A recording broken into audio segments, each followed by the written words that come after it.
നിന്നൂടെ വന്ദനം എന്നുമെൻ ഗാനമാ നിന്നൂടെ. ആ രണ്ട് കരം ഉയർത്താൻ കഴിയുന്നവർ ചേർന്ന് കർത്താവിന് മഹത്വം. നിൻ മഹാ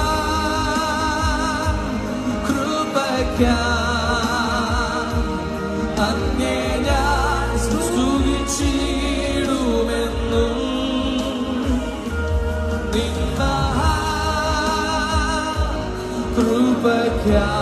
മഹാകൃപയ്ക്കായി അങ്ങേ ഞാൻ സ്തുതിച്ചിടും. നിൻ മഹാകൃപയ്ക്കായി നിൻ